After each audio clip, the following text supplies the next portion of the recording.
ಕಲೆಯ ಕಲಾತ್ಮಕ ಮೌಲ್ಯದ ಪರಿಶುದ್ಧತೆಯನ್ನು ಕಾಪಾಡಿಕೊಂಡು ಬರುವಲ್ಲಿ ಹಿರಿಯ ಕಲಾವಿದರುಗಳ ಕೊಡುಗೆ ಅಪಾರವಾಗಿದೆ. ಅವರು ಹಾಕಿಕೊಟ್ಟ ಮಾರ್ಗ ಎಲ್ಲ ಕಾಲಕ್ಕೂ ಅನುಕರಣೀಯವಾಗಿದೆ ಎಂದು ಆರ್.ಟಿ. ಭಟ್ ಕಬ್ಗಾಲ್ ಹೇಳಿದರು. ಶ್ರೀ ಮಹಾಗಣಪತಿ ಯಕ್ಷಗಾನ ಮತ್ತು ಸಾಂಸ್ಕೃತಿಕ ಅಭಿವೃದ್ಧಿ ಟ್ರಸ್ಟ್ ಬ್ರಹ್ಮೂರು ಕಬ್ನಾಲ್ ಇವರ ಸಂಯೋಜನೆಯಲ್ಲಿ ನರಸಿಂಹ ಹೆಗಡೆ ಕಬ್ನಾಲ್ ಇವರ ಮನೆಯಲ್ಲಿ ಜರುಗಿದ ದಿವಂಗತ ನಾರಾಯಣ ಹೆಗಡೆ ಹುಳಸೆಯ ಅವರ ಸಂಸ್ಮರಣ ಕಾರ್ಯಕ್ರಮದಲ್ಲಿ ಮಾತನಾಡುತ್ತಾ ನಾರಾಯಣ ಹೆಗಡೆಯವರು ಪ್ರಗತಿಪರ ಕೃಷಿಕರಷ್ಟೇ ಅಲ್ಲದೆ ಆದರ್ಶ ಕಲಾವಿದರು ಆಗಿದ್ದರು. ಅವರು ವಾಲಿ, ಜಾಂಬವಂತ, ದಶರಥ, ರಾಮ, ದೂರ್ವಾಸ, ಭೀಷ್ಮ ಈ ಎಲ್ಲಾ ಪಾತ್ರಗಳಲ್ಲಿ ತುಂಬಾ ಹೆಸರುವಾಸಿಯಾಗಿದ್ದರು.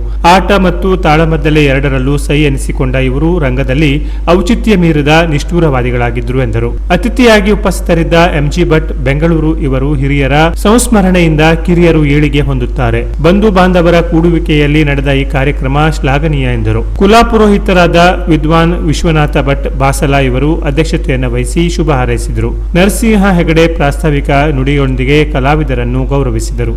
ನಂತರ ಅತಿಥಿ ಕಲಾವಿದರ ಕೂಡುವಿಕೆಯಿಂದ ಅಗರೆ ಶ್ರೀನಿವಾಸ ಭಾಗವತರು ರಚಿಸಿದ ಶ್ರೀದೇವಿ ಮಹಾತ್ಮೆಯ ಕದಂಬ ಕೌಶಿಕೆ ತಾಳಮದ್ದಲೆ ಜರುಗಿತು. ಹಿಮ್ಮೇಳದಲ್ಲಿ ಭಾಗವತರಾಗಿ ಶಂಕರ ಭಟ್ಟ ಬ್ರಹ್ಮೂರು, ಮದ್ದಲೆ ವಾದಕರಾಗಿ ಸುಬ್ರಾಯ ಭಟ್ ಬ್ರಹ್ಮೂರು ಹಾಗೂ ನರಸಿಂಹ ಹೆಗಡೆ ಮೂರೂರು, ಚಂಡೆ ವಾದನದಲ್ಲಿ ಗಜಾನನ ಹೆಗಡೆ ಸಾಂತೂರು ಮತ್ತು ಕುಮಾರ್ ಗಣೇಶ್ ಇವರುಗಳು ಭಾಗವಹಿಸಿ ಹಿಮ್ಮೇಳವನ್ನು ರಂಜಿಸಿದರು.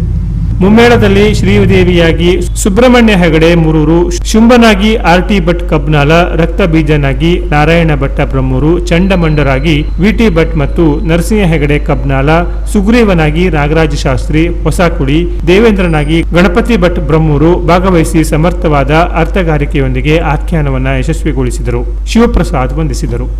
Canara plus news, Kumta.